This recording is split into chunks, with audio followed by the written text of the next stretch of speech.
એક જનપ્રતિનિધિનું કામ શું હોય છે? તો કે જ્યારે જનતા એમને ચૂંટીને મોકલે છે, એમને ખુરશી અપાવે છે, તો કામ એમનું એ બની જાય છે કે લોકોની સેવા કરવી. લોકોને જે કામ નથી મળતું, લોકોને જે વિકાસના કામ નથી મળતા, એ તમામ કામ છે એક જનપ્રતિનિધિ એમને અપાવી શકે છે. પરંતુ ભારતીય જનતા પાર્ટીના અમુક જ ધારાસભ્ય એવા છે કે જેમને ખરેખર પોતાના લોકોની ચિંતા છે, નહીં કે અધિકારીઓની, નહીં કે નેતાઓની. હવે આવી જે ઘટના સામે આવી છે પંચમહાલથી. નમસ્કાર, આપ જોઈ રહ્યા છો નિર્ભય ન્યૂઝ અને હું છું આપની સાથે રીધિ. એક ધારાસભ્ય જ્યારે ચૂંટાઈને આવે છે ત્યારે સૌથી વધારે લોકો આશા રાખીને એ બેઠા હોય છે કે એમને કામ થાય.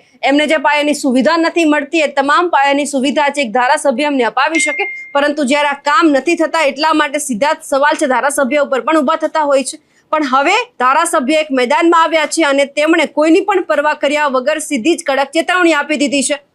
પંચમહાલ જિલ્લાના શહેરા ખાતે એક કાર્યક્રમનું આયોજન હતું અને આ જ કાર્યક્રમમાં ધારાસભ્ય જેઠાભાઈ ભરવાડે કડક સૂચના આપી છે અને તેમણે એવું કહી દીધું છે કે 125 કરોડ રૂપિયાની માતબર રકમ ફાળવવામાં આવી, તેમ છતાં પાણીની ફરિયાદો હજુ સુધી મારા સુધી આવે છે. અને તેમણે આ જ કાર્યક્રમની અંદર સરપંચોને સ્ટેજ પરથી ખુલ્લી ચેતવણી આપી દીધી કે મહીસાગર જેવી થાય પહેલા ચેતી જજો, તપાસ થશે તો જામીન પણ નહીં મળે, આવું પણ તમે લખી રાખજો. અને એવું કહી દીધું છે કે પૈસા તમને આટલા બધા કરોડ રૂપિયા ફાળવવામાં આવે છે તો પછી તમે લોકોને પાણી વગર કેમ રાખો છો? આ કાર્યક્રમમાં મત વિસ્તારના તમામ સરપંચ છે, પંચાયતના સભ્યો, પાણી પુરવઠા વિભાગના ઉચ્ચ અધિકારીઓ, તમામ લોકો હાજર હતા અને બધાને કડક સૂચના આપી દેવામાં આવી છે કે અધિકારી હોય કે સરપંચ હોય, બધાએ કામ કરવું પડશે. અને સાથે સાથે નલ સે જલ યોજના જે છે એમના અંતર્ગત 125 કરોડ રૂપિયાની માતબર રકમ છે આખી મંજૂર કરવામાં આવી છે. તેમ છતાં ક્યાંય પણ પાણી હજુ સુધી લોકોને નથી મળતું. આખરી જે ટકોર કરવામાં આવી છે, સરપંચોને સુધરવાની ક્યાંક છેલ્લી તક પણ આપી છે અને કહી દીધું છે કે હજુ સમય છે, કામોમાં જ્યાં પણ નાની મોટી ભૂલ થઈ છે તેને સુધારી લેજો, કામ આપણે પ્રજાલક્ષી કરવાના છે. સૌથી પહેલા તો આપણે ધારાસભ્ય જેઠા ભરવાડને સાંભળીએ કે તેમણે શું કહ્યું છે. મહીસાગરમાં જોયું કે સરકારે શું ચાલુ કર્યું.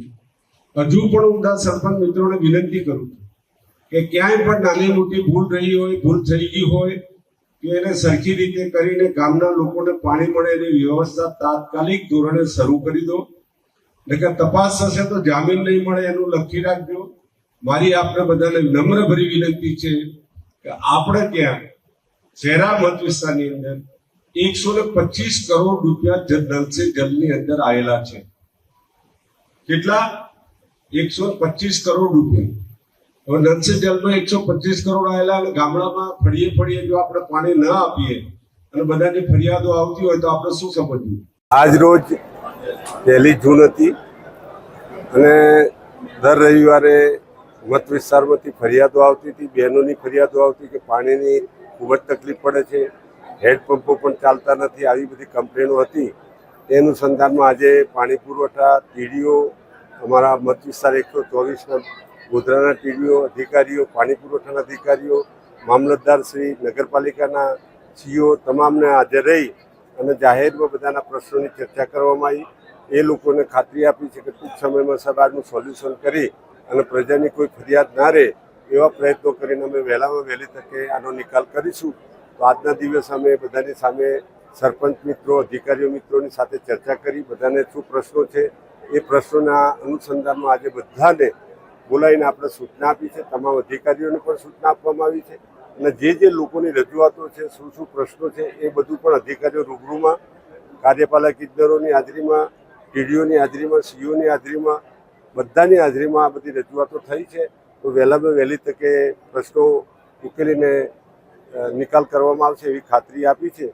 તો થોડા દિવસ માટે રાહ જોઈએ કે કેવું કરે છે. તો અધિકારીઓને પણ સૂચના આપી છે, અધિકારીઓ પણ કબૂલ્યું છે કે સાહેબ અમે વહેલામાં વહેલી તકે પ્રશ્નોનું નિરાકરણ કરી અને પ્રજાના પ્રશ્નોનો નિકાલ કરવા માટેની ખાતરી આપી છે. એટલે આજની સભા પૂરી કરવામાં આવી. નલ સે જલની અંદર જ્યાં જ્યાં અમને ખામીઓ છે તો અમે અધિકારીઓ સાથે પણ બોલાવીને મિટિંગ કરી છે.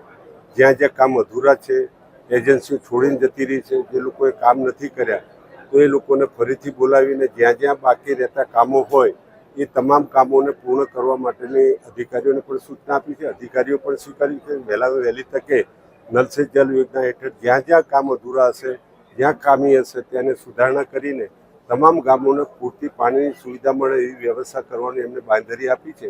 એટલે વહેલામાં વહેલી તકે નલ સે જલની યોજના હેઠળ વાસ્પો દ્વારા સરકારશ્રી તરફથી છૂટ આપવામાં આવી છે કે જ્યાં જ્યાં જરૂરિયાત હોય તો તાત્કાલિક એનો નિકાલ કરવો. આ પ્રમાણે બધાને સૂચના પણ આપી છે અને સરકારશ્રી તરફથી પણ સૂચના છે.